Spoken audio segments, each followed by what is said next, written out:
ఈరోజు మనమైతే ఇడ్లీ చేస్తున్నాము.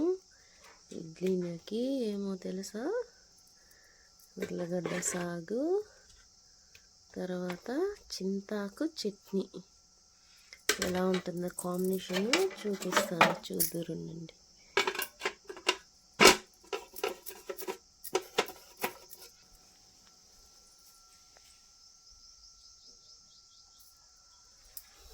గమగమగానే ఇడ్లీ సూపర్గా ఉంటుంది, చూడండి. ఒకసారి ట్రై చేయండి మీరు కూడా.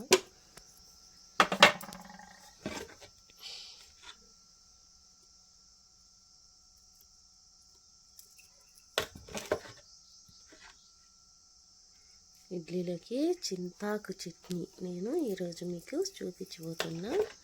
చింతాకు చట్నీ, శనగిత్తనాల చట్నీ కూడా చేశాను. తర్వాత చింతాకు చట్నీ కూడా చూపిస్తాను, చూడండి.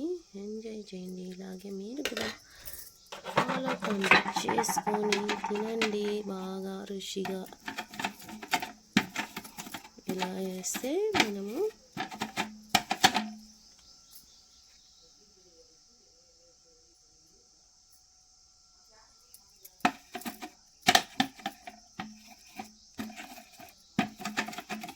ఇడ్లీ నీట్గా లేస్తుంది. సో హోటల్ చేసే వాళ్ళు అయినా కూడా లేదు, బట్ట వేస్తారు కదా, బట్ట వేయకుండా ఇలా వేయండి చాలు, చాలా బాగా వచ్చేస్తాయి ఇడ్లీలు.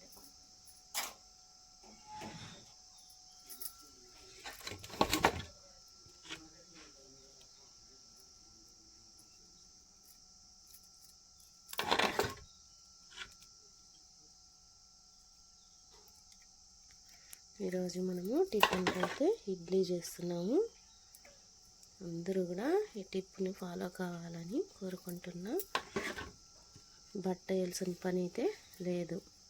డైరెక్ట్గా నూనె ఎర్రగడ్డతో అట్లా అప్లై చేసామంటే ఎలా లేస్తుందో నేను మీకు అది కూడా చూపిస్తాను. ఇలా ట్రై చేయండి, చాలా బాగా ఉంటుంది. చూసారా?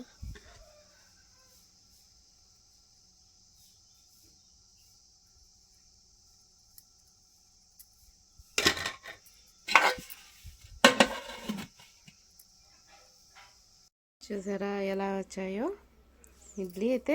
చూడండి ఎంత సాఫ్ట్గా, చూడండి మెత్తగా, గట్టి అనేది లేదు, మెత్తగా ఎలా వచ్చినాయో చూడండి. మీరు కూడా అలాగే చేయండి. చూడండి ఎంత నీట్గా వచ్చేసింది. మనం అసలు బట్టేసి పెట్టాల్సిన అవసరం అయితే లేదు. చూడండి,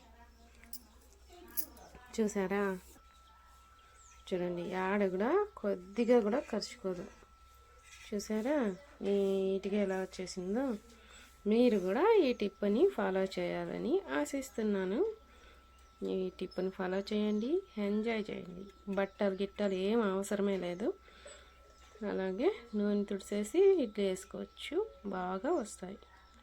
ఓకేనా? Bye watching my video.